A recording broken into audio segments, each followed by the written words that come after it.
Hi guys.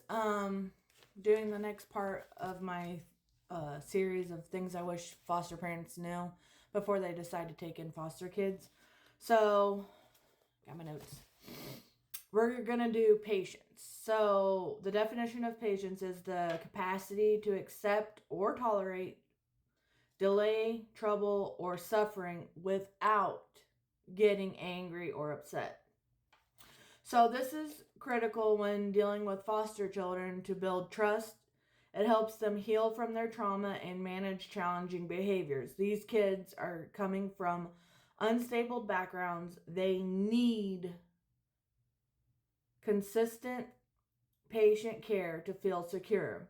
If you utilize patience, it will help caregivers avoid burnout, respond with empathy rather than anger or frustration.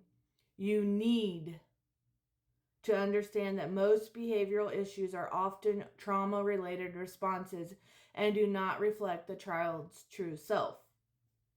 And I think this is like a big thing for me because in most of the foster homes that I was in, um, they would say, if you don't like the way it is here, well then get out. Or you don't like our rules, then you don't have to live here. And like when you're already dealing with so much that like I've already said in my other videos, like most abuse doesn't even get reported. So when you're dealing with stuff that most of these foster parents or DFS workers don't even know about, and then you're getting placed into some place you don't know, you don't understand what's going on, and then you have people telling you, well, if you don't like it, we can just remove you from our home. And then, like, especially if you had siblings like I did, where that one sibling wasn't acting right. They took them from the home and moved them. So that creates more trauma for the kids because they're being separated, and that, like, siblings in my opinion should not be separated because it just creates so many issues for them going forward. It's just a lot to deal with. And like in my case, I ended up getting adopted with one of my siblings, and then the other ones, I'm one of five, they were all separated from us. So, and I didn't have contact with any of them once we got adopted. So it was really hard to deal with. But if we had parents that were patient, like when you might say something hurtful to them, it's not because you're trying to be mean or you're trying to be hurtful.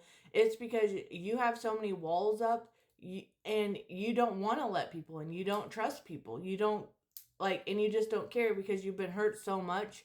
Like, you in your child brain can't fathom somebody, especially a stranger, being kind to you or not wanting something in return for good behaviors or things like that. So it's very important that, like I said, if you're going to plan on being a foster parent, that you get training. You're going to experience kids that lash out, that might hit, punch, whatever. And I'm not saying you should sit there and take abuse. Like if you're getting constantly, beat up, obviously, but it's those things that need to be reported, one. But then also, like, I feel like when kids come into homes, they're like labeled too.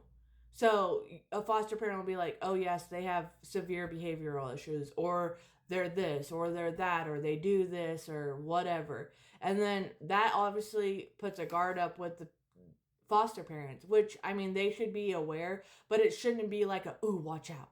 Like, they're going to get you. It's just crazy in my head because you should know that these kids are going to have problems when they come into your home. It's 100% fact they are going to have problems when they come into your home. And the whole point of it, because foster care is reunification, that's the main goal. Foster care is not for adoption. So if you are rehabilitating the parents, which is most of the time what happens, parents have to go through parenting classes, they have to, pass drug tests, whatever it is. They get the help they need.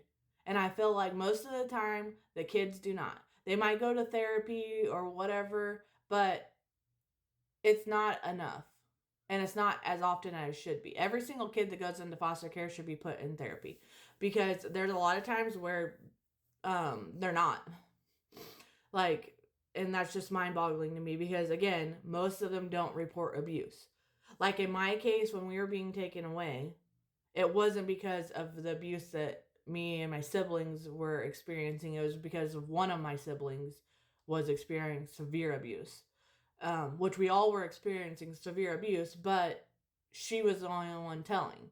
So she would tell what was happening to her. We'd get taken away. Then parents would have to do what they were supposed to. Then, you know, they did a good job, so they'd put us back. But then the whole time when we're in the foster homes, we're not getting the care and things that we need. Because like some people, you might be in the foster home like a week or a couple days, or it just depends. And even in those short times, you can have the most hurtful things said to you, because the foster parent doesn't know how to react to being attacked verbally or physically. And then sometimes I feel like foster kids do it as like a test. Well, I wonder, how real they are. They come in and you're all nicey nice to us, and then once people leave, I wonder if you're just going to be like my parents are. So some of them do it as like a test, and then the second the foster parent reacts out in anger or frustration or whatever it is, it's like, oh, yep, you're just like the rest of the adults in my life. So there's no point in trying to communicate with you when you're not trying to communicate with me. I know it's messed up. It doesn't sound fair. But again, as a foster parent, you're the adult in the situation. These are all children. They do not understand regulating their emotions or dealing with normal kid things, let alone severe trauma that they've experienced. So they've already went into fight or flight mode, suffering PTSD, panic attacks, whatever. So you're the adult in the situation. So you need to make sure that you're being the adult in the situation and you're not acting out in any kind of anger or frustration just because the child is acting out in anger and frustration. It's just mind-boggling. But the reasons why patience is essential to these kids, it will help them build the trust and enforce safety, that they're safe. It will aid in allowing the child to start healing from their trauma, which is most important. That should be like the number one thing. Like the kids should be able to heal when they're in foster care, not experience more pain and abuse. It will reduce difficult behaviors. It will aid in stopping caregiver burnout. It will help understand developmental delays and recognize them, which is also important, because like I feel like sometimes we were placed in really good homes, but the foster parents were not equipped at all to deal with bad behaviors, like extremely bad behaviors from foster kids. So they just decided, like, we can't do this. We thought it was going to be different. We didn't think it was going to be like this. We thought, we'd open our home to them and they'd just come in and they'd just love it and they'd be so excited. And it just doesn't work that way, because you're dealing with people with, not just people, but children with trauma. So it's not going to be butterflies and rainbows just because you open up your house. You're going to have to realize that it's going to come with its own issues.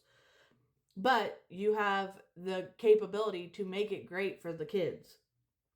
So ultimately, it will transform a temporary placement into one where the child feels safe, secure, understood, cared for, and loved.